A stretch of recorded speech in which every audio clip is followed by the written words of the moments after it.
to my channel.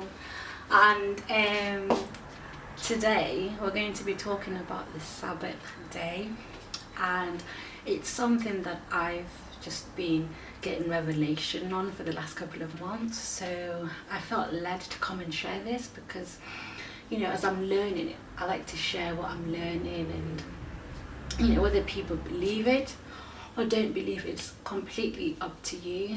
But my mission is to literally share what I've been getting revelation from God. So here we go. So as you know, like in my previous videos, I was talking about like how I was raised in a Christian home, going to church on a Sunday and being part of a protocol team and just helping out in the church, you know. So it's not until recently that I literally stumbled upon the Bible. You know, like my whole life I went through Christianity being like, oh yeah, I know who God is, like I know his word, but I've never actually read his word for myself until a couple of months ago.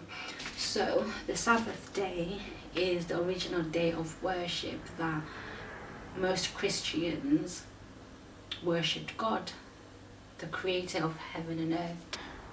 The Sabbath was changed a long time ago from a Saturday worship to a Sunday worship, and the Catholic Church, the Roman Catholic Church, and a couple of other people actually admit to the fact that they've changed the day of worship from the Sabbath day to Sunday worship.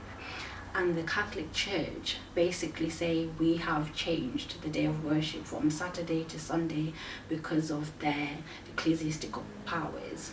Okay, so I've grown up my whole life going to church on a Sunday, not knowing that actually in the Bible it doesn't say anything about Sunday worship.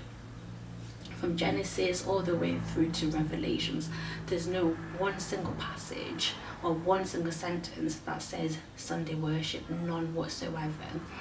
So yeah, it just started making me think and research and praying and just trying to get, you know, revelation and try to understand it. So why are we worshipping on a Sunday? Oh, because the Roman Catholic and Constantine said they're changing the true day of worship from a Saturday to Sunday, so we all must follow the suit, right? And I'm at the point in my life where I'm just like, I can't follow man, you know what I mean? I was created by God. People call him different names, God, Yahweh, Yahuwah, Elohim, you know, but he's the true God that created heaven and earth and created us. So I'm going to follow him regardless of what man says, right? And back then, the true worshippers of God that followed his commandments, that did not worship on a Sunday, they were literally persecuted, right? And I feel like the same thing is going to happen again in these times that we're in, because we're living in the end times. So the true worshippers of God, of Elohim, of Yahuwah, they're going to be persecuted again. You know, there's nothing new under the sun. So, you know, speaking of the sun, so sun day is the Sunday worship. And I mean, they're really quite open about it. They say, yeah, well, we worship on Sunday because they worship the sun, you know, the sun day, so that's their day of worshiping. Us as Christians, we say our God doesn't change. He's the same yesterday, today and tomorrow, right?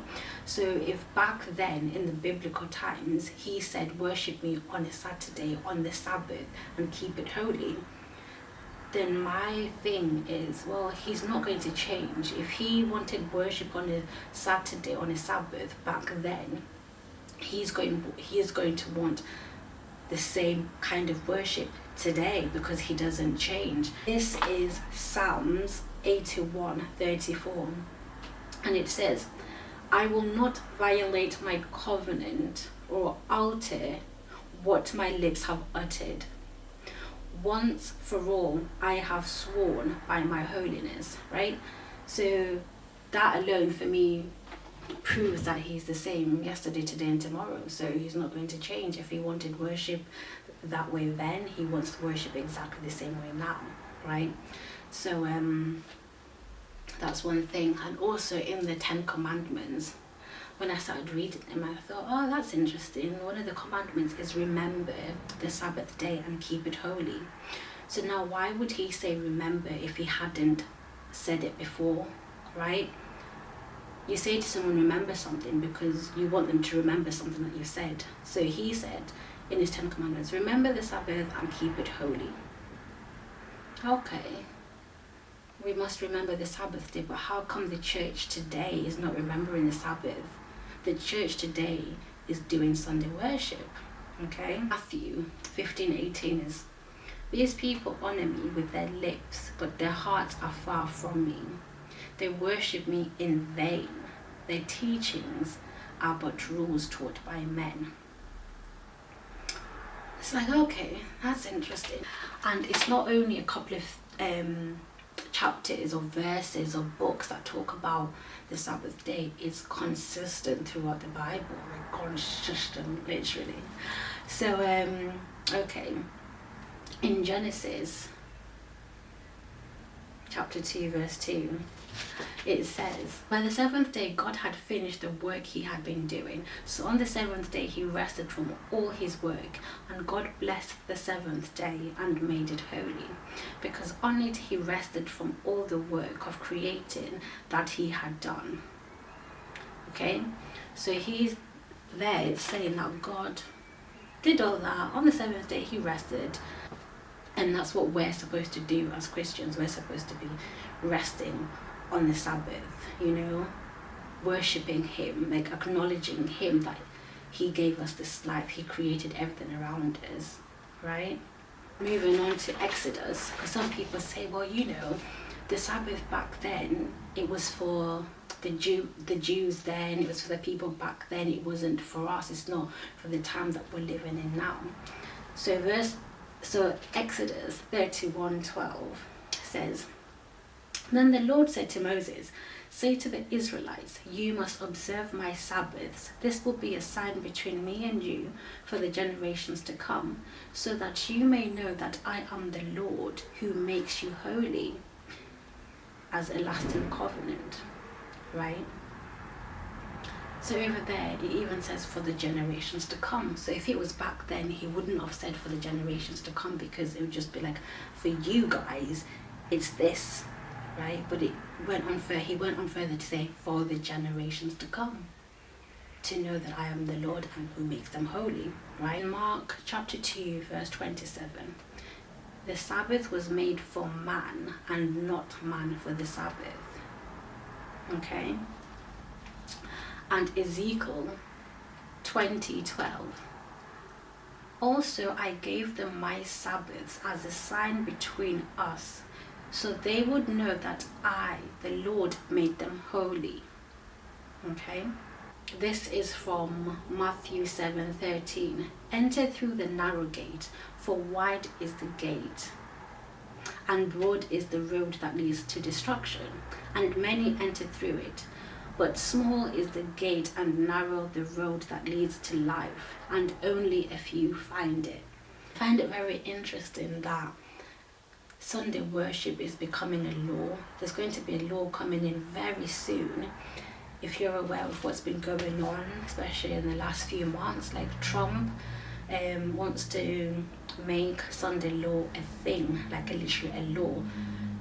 The Pope in Rome wants to make Sunday law a thing, and he was supposed to be meeting with worldwide leaders at the Vatican in March. They were supposed to actually meet in March last month, but because obviously with all this that's going on, it's been postponed to September, I believe.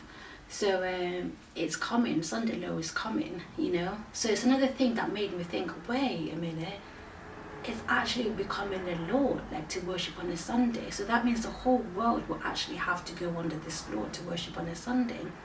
Back to the whole broad is the way to destruction, right? But true people of God are not going to worship on a Sunday, and they're going to get persecuted for that.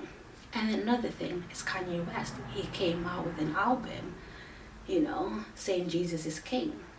And in that he was talking about Sunday worship, you know, I haven't listened to his album.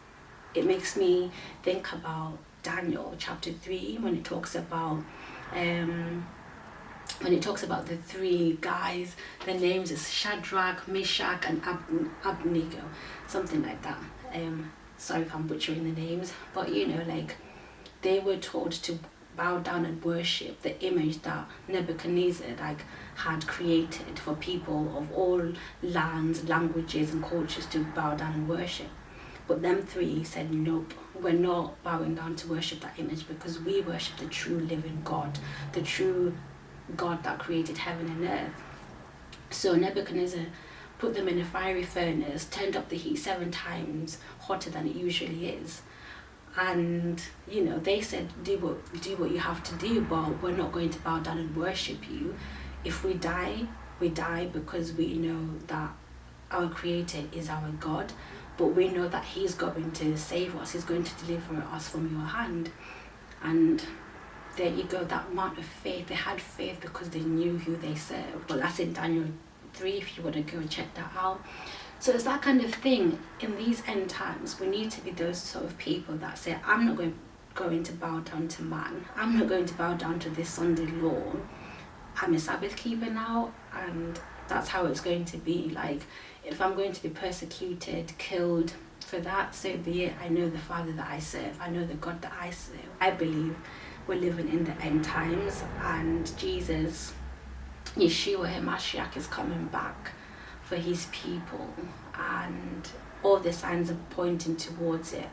In Revelations they talk about the mark of the beast and but I'll do the video with that because there's just too much to just put in one video. Okay, so I think I've touched up on everything that I wanted to touch upon. Yeah, thank you guys for watching. Keep an eye out with what's going on with the Pope, Trump, all the world leaders, Sunday law. Keep an eye out on there, and I hope you guys take care of yourself. I love you all, and have a lovely day, have a lovely week, and have a lovely month. See you guys, bye.